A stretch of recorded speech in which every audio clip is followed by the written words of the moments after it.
ચૂંટણીમાં મોદીને ટક્કર આપવા કોંગ્રેસ તરફથી મેદાને પડેલા મધુસૂદન મિસ્ત્રીને કેટલીક પીયુસીએલ સંસ્થાએ સમર્થન જાહેર કર્યું હતું। લોકસભાની ચૂંટણીને પગલે હવે અનેક સામાજિક સંસ્થાઓ પણ મેદાને આવી ગઈ છે। આજરોજ આવી જ કેટલીક સંસ્થાઓ પીયુસીએલ સંસ્થાઓની એક બેઠક ખારીવાવ રોડ પર આવેલ શ્રમ સાધના ખાતે મળી હતી, જેમાં એક સુરે મધુસૂદન મિસ્ત્રીને ટેકો જાહેર કરાયો હતો। પીયુસીએલ સંસ્થાઓએ મોદીના શાસનના મોડેલનો વિરોધ કરતા people's forum four Madhusudan Mistry Lokmanch બનાવી મોદી વિરુદ્ધ મોરચો ખોલી નાખ્યો હતો, જે અંગે પીયુસીએલના હેમંતકુમાર શાહે વધુ માહિતી આપી હતી।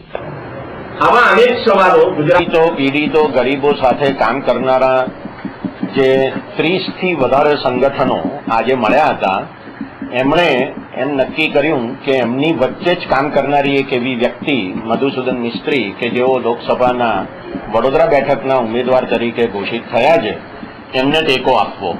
એટલે આવતા 1 મહિનાના ગાળા દરમિયાન આ બધી જ નાગરિક સમાજની સંસ્થાઓ એ લોકોનો સંપર્ક કરીને ગુજરાતના જે મોડેલને વિકાસના અને સુશાસનના મોડેલને દેશ અને દુનિયા સમક્ષ રજૂ કરવામાં આવે છે, એ મોડેલ ખરેખર કેટલું ખોખલું છે, ખરેખર કેટલું ગરીબો વિરોધી છે, સાચા વિકાસની વિરોધી છે, એ બાબત અમે આવતા 1 મહિનાના ગાળા દરમિયાન વડોદરા બેઠકના જે મતદારો છે એમને સમજાવવા માટે પ્રયત્ન કરીશું।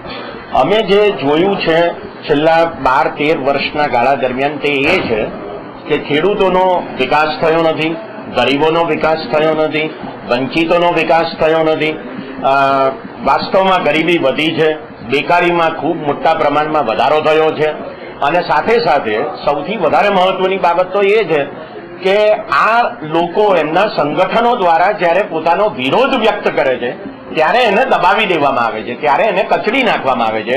એટલે લોકશાહી વિરોધી રીત રસમ અપનાવવામાં આવે છે, એની સામે અમારો સૌથી મોટો વિરોધ છે।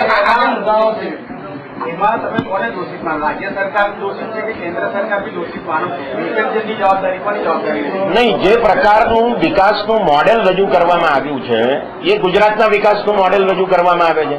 તો ગુજરાત સરકારે જે વિકાસ કર્યો છે, એને જે નીતિઓ અપનાવી છે, એને જે બજેટમાં ફાળવણીઓ કરેલી છે, અને સાથે સાથે એમણે વિકાસ વિશે જે પગલાં ભરેલા છે, એ બધાની બાબતમાં જુઓ તો ગુજરાત સરકાર દોષિત છે, એ બહુ સ્પષ્ટ છે।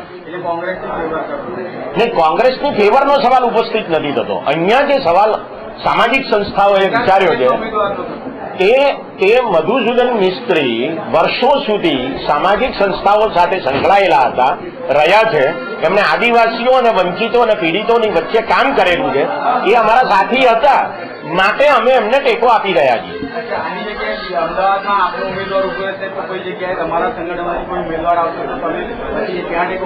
અમે અમદાવાદ વિશે અત્યારે કશું વિચાર્યું નથી। અમારો જે મુદ્દો છે તે આ છે કે વડોદરામાં નરેન્દ્ર મોદીની સામે મધુસૂદન મિસ્ત્રી ઉભા છે। બે બાબતો છે એમાં। એક બાબત એ છે કે નરેન્દ્ર મોદી જે વિકાસ અને સુશાસનનું મોડેલ રજૂ કરે છે એ ખોટું ને ખોખલું છે, અને બીજો મુદ્દો એ છે અમારે માટે કે મધુસૂદન મિસ્ત્રી એ અમારી સાથે ને અમારી વચ્ચે કામ કરનારા માણસ રહ્યા છે વર્ષો સુધી, દાયકાઓ સુધી, માટે અમે એમને ટેકો આપીએ।